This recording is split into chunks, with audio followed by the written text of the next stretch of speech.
Pour démarrer un peu comme tout à l'heure sur quelques considérations avant de passer la parole à nos intervenants. Là, pour donner un peu de perspective internationale, le cabinet Capstan fait partie d'une alliance internationale qui s'appelle Ius Laboris, qui couvre 52 pays dans le monde. Et en préparation de cette journée, j'ai essayé je les ai interrogés sur l'existence ou non de dispositifs un peu similaires à la participation et l'intéressement. Bon, je m'attendais un peu à la réponse, je vous avoue, que j'allais obtenir. 35 pays m'ont répondu. Et il y a 2 pays dans lesquels il existe une forme de participation obligatoire ou une forme d'intéressement obligatoire. C'est le Mexique, vous l'aviez noté, et le Chili, qui sont les 2 seuls pays, en tout cas sur les 35 pour lesquels j'ai obtenu des réponses, qui ont un mécanisme obligatoire de partage d'une partie des résultats. Le Mexique, c'est 10% du bénéfice net avant impôt, avec un maximum de 3 mois de salaire et une répartition assez classique comme on la connaît, 50% en fonction des salaires, 50% en fonction de la durée de présence, des exonérations fiscales mais pas d'exonération sociale. Et le Chili, c'est 30% des bénéfices réalisés par l'entreprise, avec une déduction néanmoins de 10% des capitaux, et une répartition uniquement en fonction de la rémunération. Voilà, donc les 2 exceptions, enfin les 3 exceptions, la France, le Mexique et le Chili, qui ont des mécanismes obligatoires de partage des résultats. Alors, il existe des pays dans lesquels il y a des mécanismes volontaires, notamment avec des exonérations fiscales et ou sociales qui sont prévues, que ce soit l'Espagne, l'Italie, le Brésil, la Belgique ou encore la Slovénie, qui ont des mécanismes qui existent, mais qui sont purement facultatifs. Voilà. Alors, vous parliez de la formule de calcul de la participation. Alors effectivement, je crois que ça fait des années qu'on a ce débat sur la remise en cause de la formule de calcul de la participation. J'ai l'impression que personne n'a réussi à trouver finalement la formule magique. Donc on en reparle cette année encore une fois. Alors, je me tourne encore vers les praticiens de l'entreprise. Comment vous arrivez à communiquer sur la participation et à expliquer cette formule de la moitié des bénéfices moins 5% des capitaux propres multipliés par salaire sur valeur ajoutée? Comment vous y arrivez? À vrai dire, on ne communique pas vraiment sur la formule en elle-même. On communique plutôt sur les montants que ça donne. Non, moi je crois que on parle beaucoup effectivement, et Juliana l'a rappelé, de projets de modification de la formule de participation. Je crois qu'il y a quelque chose dont on peut quand même se saisir dans les entreprises, c'est la formule dérogatoire, qui permet finalement de mettre en place une formule qui peut aussi correspondre à l'entreprise. Alors il faut respecter les plafonds, etc. Mais les plafonds sont quand même assez élevés, donc, mais ça peut être une voie aussi à explorer. Et alors comment faire le choix entre finalement plutôt toucher à l'intéressement ou alors faire une participation dérogatoire? Parce que finalement les 2 pourraient remplir cet objectif. Oui, c'est juste. Mais justement, comme on disait tout à l'heure, l'intéressement, on peut vraiment créer quelque chose propre à l'entreprise, qui soit des indicateurs plus ponctuels, alors que la participation, c'est plutôt, je dirais, pas forcément changer la formule tous les ans ou tous les 300. Emmanuel de Robien. Pour répondre très directement, j'ai jamais réussi à communiquer sur la participation. C'est beaucoup trop compliqué pour pouvoir expliquer ça de manière un tout petit peu pédagogique. C'est déjà un peu compliqué quand vous avez un accord d'intéressement d'expliquer ce que c'est que la notion de résultat d'exploitation. Si par exemple vous communiquez sur une progression du résultat d'exploitation entre l'année N et l'année N-1, c'est déjà, parce qu'il n'y a pas de culture financière en France, ou très peu, c'est déjà très compliqué de communiquer sur un indicateur très simple qui est le résultat d'exploitation, sur la formule elle-même vous parliez, la personne qui est là-bas parlait tout à l'heure de communication. Donc effectivement, comme Laurent, on communique sur le montant en disant bonne nouvelle, l'entreprise se porte bien, a progressé, donc vous aurez cette année une participation de temps. Et c'est pour ça que moi je comprends la démarche, la philosophie qui est de dire il y a une obligation dès lors que l'entreprise à une bonne performance économique, il y a une obligation de reverser quelque chose de cette performance. Donc je comprends le schéma obligatoire qui effectivement c'est très sensiblement allégé. Par contre, je ne comprends pas pourquoi un mécanisme aussi compliqué continue aujourd'hui à survivre en l'état depuis maintenant de nombreuses décennies. Depuis 1967. Oui, non, mais juste un mot pour dire que... Alors c'est peut-être un gros mot de parler de cette manière-là, mais c'est vrai que d'expérience, la participation dans l'entreprise, elle me semble plutôt être vécue comme une rente pour les collaborateurs, plutôt que comme un élément effectivement de motivation ou de performance, très probablement par le caractère obligatoire et par cette formule qui, bien qu'on puisse faire une formule dérogatoire, n'apporte pas autant de liberté et donc d'incitation et donc d'implication de la part des collaborateurs. Voilà, je pense que du côté de l'entreprise, quand on évoque la participation, alors pas tant vis-à-vis des collaborateurs, mais plutôt vis-à-vis des partenaires sociaux, on se pose, à mon avis, davantage la question de savoir sur quel périmètre on va la calculer, est-ce qu'on la calcule sur l'entreprise, sur le groupe, etc. Mais au fond, on n'évoque jamais la performance concrète de l'entreprise à l'occasion de négociations d'accords d'entreprise. En tout cas, c'est l'expérience que j'ai quand on a de notre côté une discussion sur l'intéressement. Alors là, oui, les discussions sont beaucoup plus vives et j'allais dire presque plus intéressantes en fait. Oui, j'ajoute aussi quelque chose, et c'est un peu ça rejoint ce que je disais tout à l'heure dans les groupes internationaux. Pareil, le fait qu'il y ait une spécificité française, je trouve ça toujours délicat d'expliquer à nos clients américains en quoi, je prends l'exemple des clients américains, mais ça peut être d'autres, d'expliquer en quoi nous avons une spécificité française. Et ils ont une obligation en France particulière de mettre en place de la participation. Ensuite, lorsqu'il faut leur expliquer en anglais la formule de participation, ça se complique encore plus. Mais donc c'est là où je doute que la participation puisse permettre cette cohésion dans la rémunération qui est parfois recherchée par les groupes. Au contraire, elle peut être perçue comme, effectivement, pour des groupes dont la société mère est à l'étranger, comme une contrainte davantage. Est-ce que je me tourne vers les uns et les autres? Est-ce que vous avez aussi eu l'expérience qu'on connaît parfois, c'est-à-dire de salariés qui sont habitués à toucher peu ou prou le même montant de participation ou plus ou moins quelques pourcents par an et finalement un jour il arrive une opération de cession, une opération de fusion, un versement de dividendes aux actionnaires qui va impacter les capitaux propres. Alors ça et qui peut entraîner une diminution de la participation et là d'un coup la participation se met à avoir beaucoup d'intérêts pratiques et avec des demandes de compensation. Donc est-ce que ça, vous avez eu aussi à faire face à ce type de situation? Non, là-dessus, il y a une forme de fatalisme. C'est-à-dire que comme personne ne comprend rien, on explique et on dit les comptes sont validés par le commissaire aux comptes, etc. Donc on explique que cette année, il n'y a pas de participation parce que les résultats de l'entreprise ne le permettent pas. On est cru parce qu'effectivement, il y a une formule quand même qui est légale, qui est officielle. Il y a une validation des comptes par le commissaire aux comptes. Et donc, quelque part, les syndicats, les premiers, on peut être tenté de leur dire, mais si vous ne nous faites pas confiance, vérifiez. Et en général, la discussion va s'arrêter assez rapidement parce qu'on est dans un schéma qui est un petit peu opaque. En fait, moi, par rapport au débat qu'on a là actuellement, je pense que tous les outils dont on parle sont des outils de mobilisation. Et je vais enfoncer une porte ouverte, mais quand on est dans une entreprise, quand on est directeur des ressources humaines, directeur de la relation sociale, peu importe, quand on doit créer quelque chose qui va générer de l'attractivité, de la fidélisation, le maître mot, c'est la mobilisation. Et moi, il y a une chose que je ne sais pas faire, c'est mobiliser autour de quelque chose que je ne sais pas expliquer. Voilà, j'y arrive pas. Et je pense qu'on est nombreux.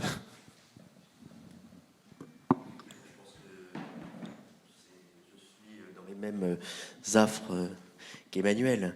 À la différence près, c'est que les miens savent calculer parce que ce sont des ingénieurs.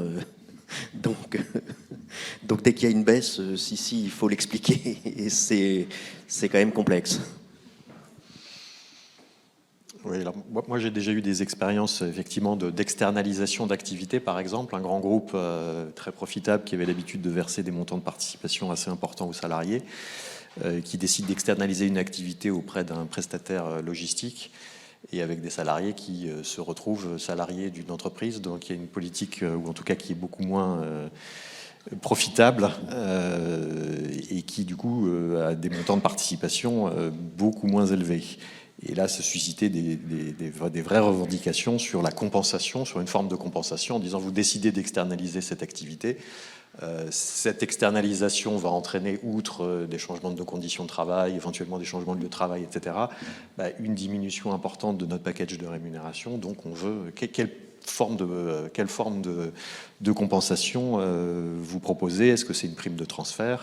Est-ce que le nouvel employeur va être amené à prendre des engagements, va lui demander de prendre des engagements, de verser ou de mettre en place une certaine forme de compensation? Et puis inversement, on a vu des groupes qui se séparent d'activités très profitables. Le groupe fait des bénéfices très importants sur cette opération de cession, mais l'opération de cession va avoir pour impact d'entraîner une diminution durable de la participation parce qu'on s'est séparé d'une pépite qui a rapporté beaucoup d'argent. Et là, la participation dérogatoire peut venir effectivement permettre d'aménager la formule pour neutraliser l'impact de cette opération de cession. Je parlais tout à l'heure de distribution de dividendes aussi. On peut imaginer que les distributions de dividendes qui vont impacter les capitaux propres peuvent avoir des impacts aussi sur la participation. Donc il y a toutes ces formes aussi d'aménagement qu'on peut mettre en place. Et de manière générale, en tout cas de ma propre expérience, on voit très peu ces sujets au stade du contentieux. Au stade du contentieux, on voit peu les sujets intéressement, participation. Finalement, dans le contentieux individuel avec le salarié, il est assez rare qu'après son licenciement, ils viennent dire si jamais j'avais pas été licencié, enfin, vous voyez, vous m'avez privé d'une part de participation, d'intéressement. Ce qui est vrai, en revanche, je le vois, sur les plans, encore une fois, de stock, de RSU, où là, on va nous dire vous m'avez licencié et donc vous m'avez privé de la possibilité d'exercer mes actions alors que le cours de l'action augmente et voilà ce que j'aurais pu obtenir. Merci de le compenser. Voilà, ce sont des sujets qu'on voit peu, en tout cas côté intéressement, participation au stade du contentieux. Oui, les contentieux sont plutôt des contentieux administratifs, d'ailleurs, sur... Exactement. Oui, alors on a effectivement un arrêt assez qui a fait parler de lui, qui est l'arrêt Wolters-Clovers, sur effectivement qui a réaffirmé, où la Cour de cassation a réaffirmé que l'attestation et la validation par les commissaires aux comptes finalement fait foi et ne permettent pas finalement, alors à l'époque au comité d'entreprise, de remettre en cause le calcul de la participation, puisque là, je crois que c'était à l'occasion d'une opération de scission de la société en plusieurs branches. Comment ? Ah, c'était une fusion, pardon. Donc c'était... D'accord. Donc je crois que c'est effectivement cette opération de fusion qui avait eu un impact sur la participation et dont le comité d'entreprise...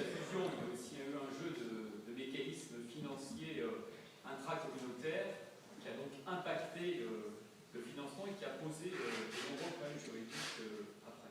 Voilà. Mais qui a donné effectivement à la Cour de cassation l'occasion de préciser, en remettant en cause l'arrêt qui avait été rendu par la Cour d'appel, considérant qu'à partir du moment où les commissaires aux comptes avaient établi une attestation, avaient validé les comptes de l'exercice, eh bien, le comité d'entreprise ne pouvait pas remettre en cause le montant des résultats en prétendant qu'il s'agissait finalement d'une fraude. Je crois que ça fait partie des quelques arrêts qui existent, et un très récent puisqu'il date du 19 octobre 2022, là où il s'agissait d'une succursale française d'une société étrangère. Et effectivement, pour les succursales, la question du calcul des capitaux propres n'est absolument pas réglée par le Code du travail. Et donc, les parties à l'accord s'étaient mis d'accord sur une formule de calcul des capitaux propres pour cette succursale.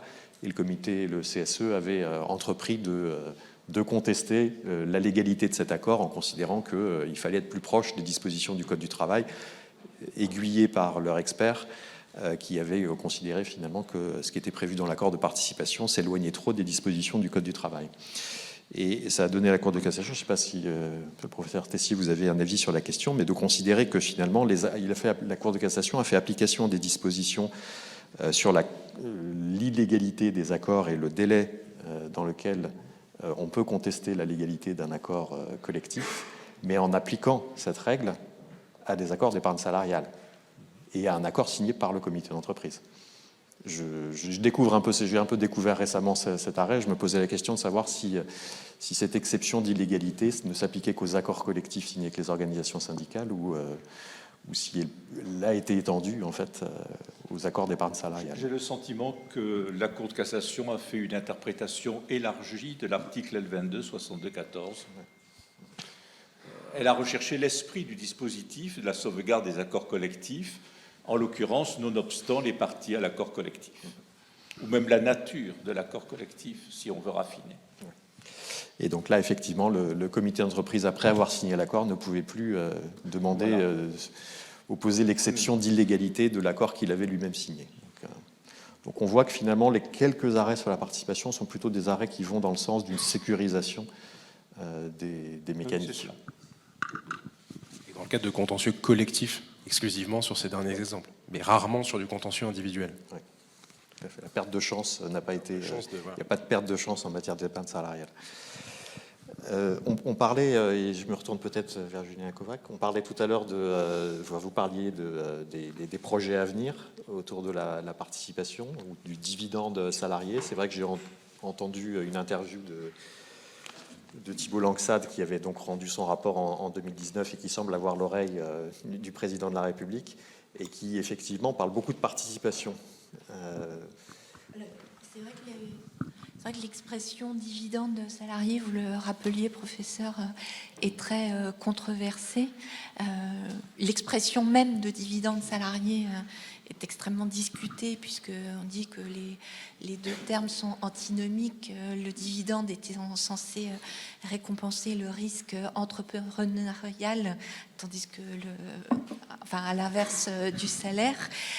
Cela étant, au-delà de la controverse que créent les mots, je pense qu'il faut retenir l'idée qui est une idée ancienne aussi, mais qui, à mon sens, est traduite en droit français. L'idée que lorsqu'on récompense les actionnaires, on doit aussi récompenser les salariés. Donc en fait, l'idée c'est quoi? C'est d'associer les salariés aux résultats, chose que l'on fait, alors on peut dire plus ou moins bien, avec les dispositifs dont on parle depuis ce matin, mais le droit français n'a pas complètement ignoré cet objectif-là, qui peut certes être amélioré, et il l'est régulièrement, mais voilà. Au demeurant, nous avons un titre du Code du travail qui s'intitule « Le dividende du travail ». Donc, le mot dividende, nous l'avons déjà. On remplace du travail par salarié actuellement. Mais c'est une variation sémantique qui ne change rien à l'esprit avec lequel avait été conçue, bâtie la référence au dividende du travail comme intitulé d'un titre du Code. Et côté entreprise, est-ce que c'est une vraie attente de la part des organisations syndicales ou des salariés d'avoir cette idée de partage, d'un meilleur partage? Vous sentez des attentes?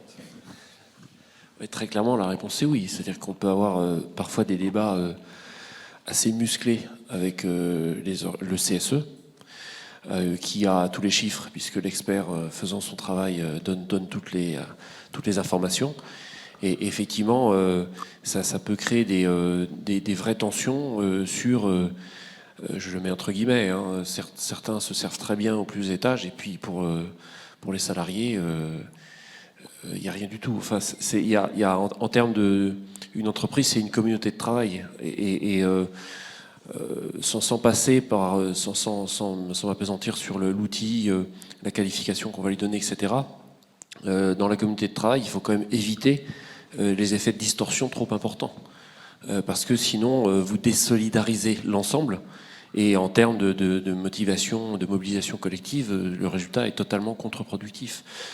Donc effectivement, qu'il y ait cette démarche, quel que soit l'outil qui sera adopté, de dire dès lors que pour X raisons j'augmente les dividendes des actionnaires, il y a une répercussion aussi de manière positive sur les salariés, me paraît être une démarche totalement pertinente. Effectivement, après, à voir quelles voies seront empruntées pour faire ça, mais il y a des vraies attentes du corps social, ça c'est une certitude. Question. On va passer à une étape de questions, si vous avez des questions, sur ces problèmes de participation aux résultats.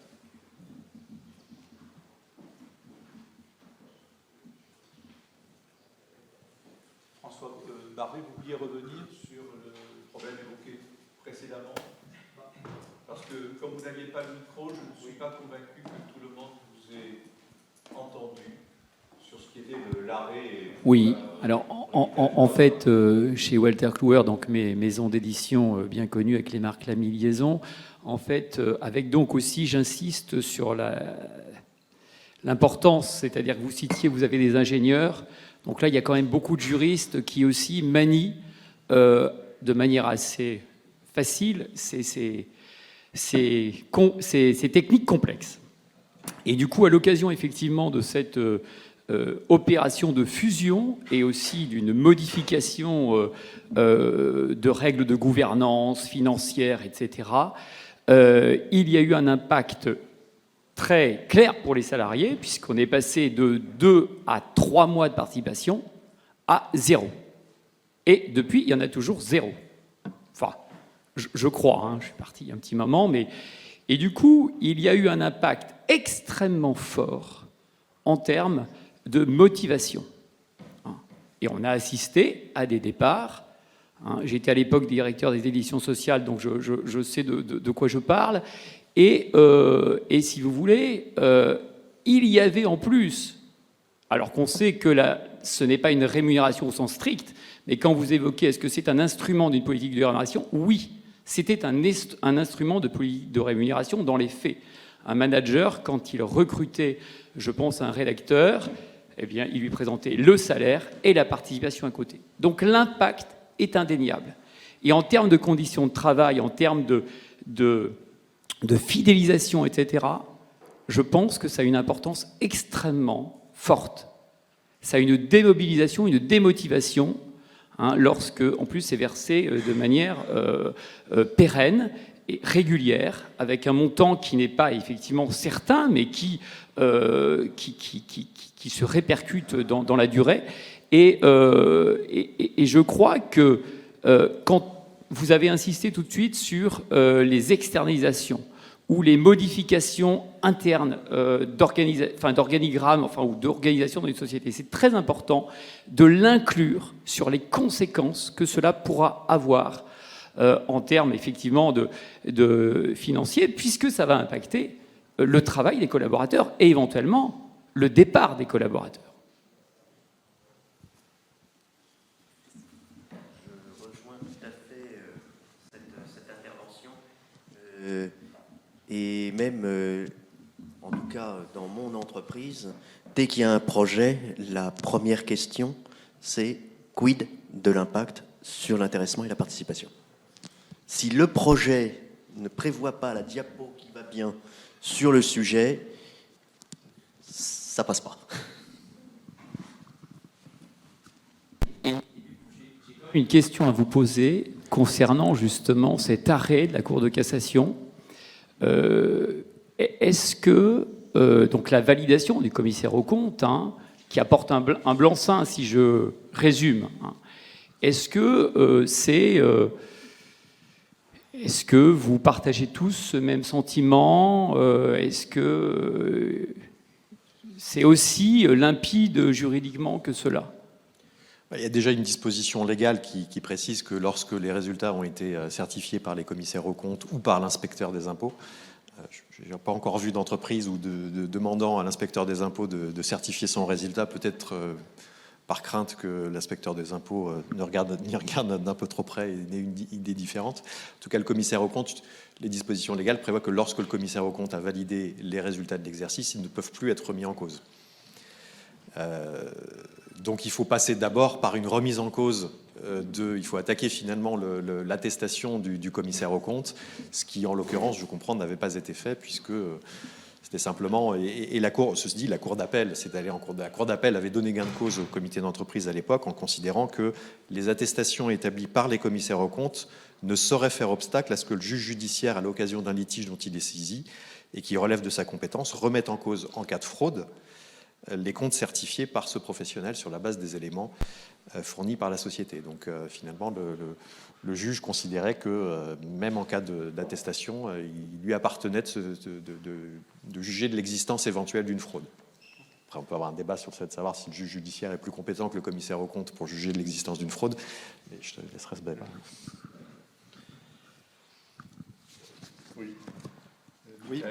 Oui, Guillaume, moi j'ai eu un exemple récent dans lequel l'inspecteur des impôts était sollicité. Donc c'est la première fois, donc je partage l'expérience. Mais c'était une hypothèse particulière parce que dans l'entreprise, il y avait un conflit entre actionnaires qui aboutissait à ce que les comptes ne pouvaient pas être arrêtés et la participation risquait de ne pas être versée. Or, pour les salariés concernés, c'était un montant important qui correspondait à un 13e mois ou un 14e mois. Et c'était inaudible d'expliquer que l'actionnariat avait décidé de se combattre là-haut dans les sommets et qu'il n'y aurait pas de versement. Et ce qu'on a imaginé, donc, c'était de saisir les impôts. Alors, on a lancé une bouteille à la mer, hein, j'avais jamais fait avant, et les impôts ont répondu rapidement, permettant le versement de la participation aux salariés dans les délais prévus. Je ne dis pas que ça marche à chaque fois, mais bon, puisque c'est arrivé au moins une fois récemment, je me permets d'informer la collectivité. Merci. Oui. Comment avez-vous géré la mécanique ouverte avec l'administration fiscale ? Puisque c'est vous, je suppose, qui l'avez géré, aux côtés de l'entreprise, bien sûr. Oui, il y avait... en fait, le débat portait sur un montant comptable assez important. On a exposé les situations de manière extrêmement transparente, en ne cachant pas l'existence d'un litige, en indiquant que notre lecture était la suivante, qu'on leur demandait de valider. C'est un courrier assez simple, il n'y a pas eu énormément de débats, il y aurait pu en avoir, mais ce n'a pas été le cas, et l'administration a dû se dire que finalement, il n'y avait pas de piège particulier compte tenu de la transparence. Mais après, il pourrait y avoir un débat. Mais c'est vrai qu'on s'était posé la question de savoir, est-ce qu'on fait un versement spontanément, une espèce d'avance, en attente de purger le contentieux entre actionnaires. Et on avait trouvé ça très risqué parce qu'on ne voulait pas que l'URSSAF puisse intervenir à un moment de manière défavorable. Donc on avait besoin, on recherchait l'imprimature avant d'avancer. Qu'on a obtenu, mais encore une fois, vraiment l'image de la bouteille à la mer était assez adaptée dans ce cas de figure.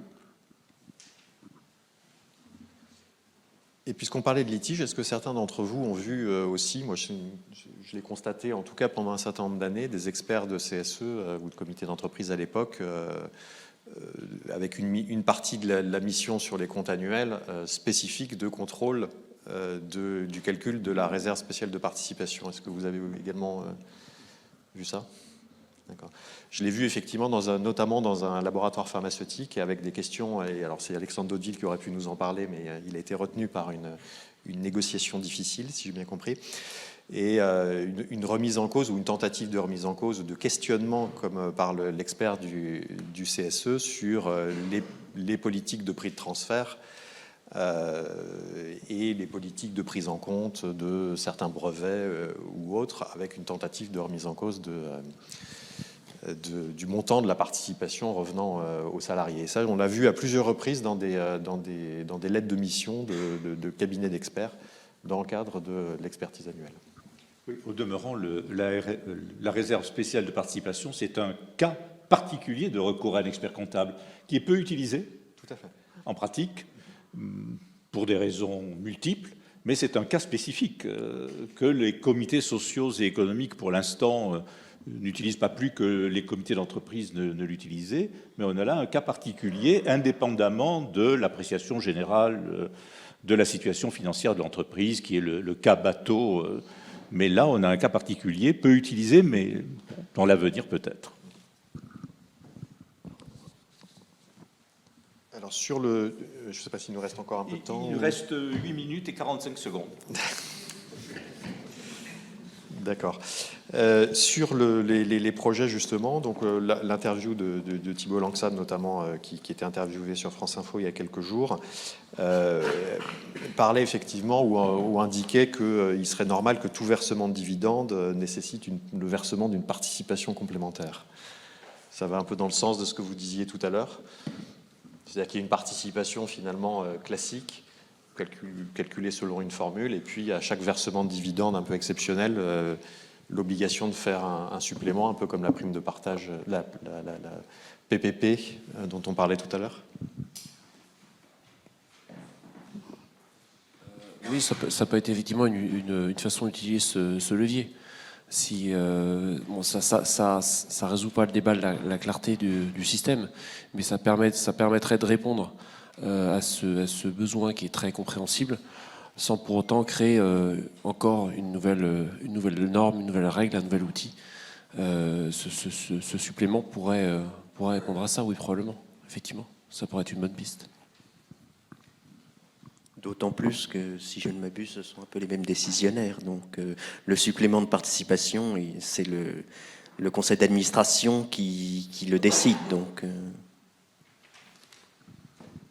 Ouais, quant à l'extension de la participation aux entreprises de plus de 11 salariés, est-ce que ça fait réagir certains d'entre vous?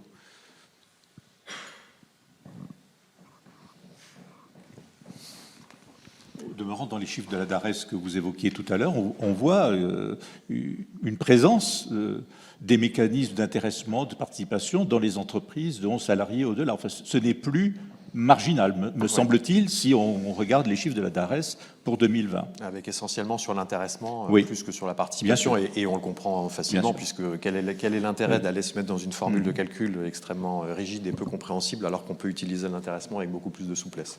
Donc ça, on peut comprendre que l'intéressement soit plus attractif pour les TPE.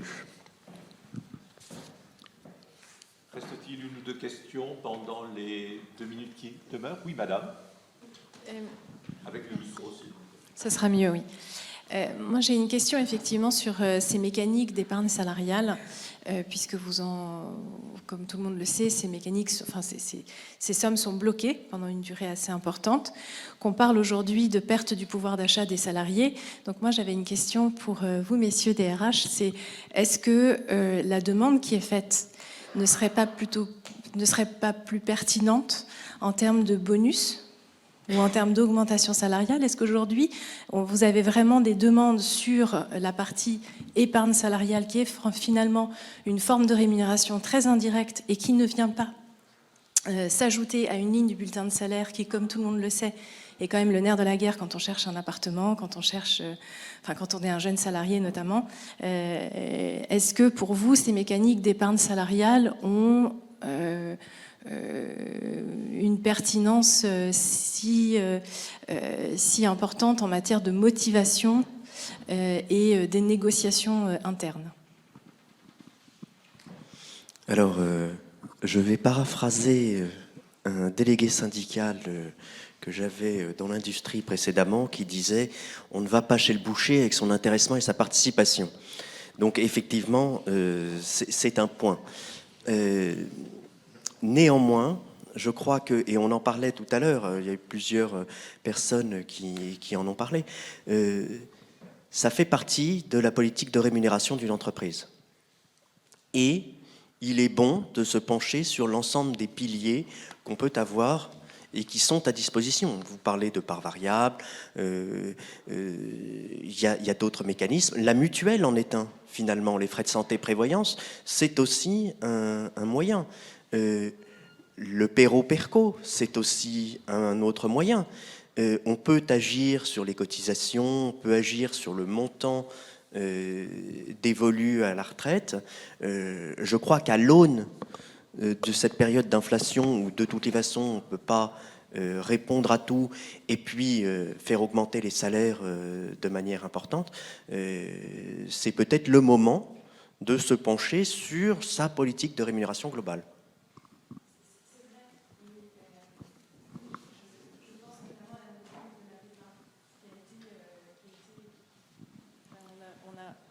Il y a eu un véritable engouement pour les salariés sur cette prime PEPA parce qu'il y avait quelque chose de beaucoup plus direct et que finalement aujourd'hui avec la taxation forfait social de toutes les mécaniques de participation intéressement, le blocage pour les salariés, le forfait social pour les entreprises, finalement ça devient de plus en plus indirect comme mode de rémunération.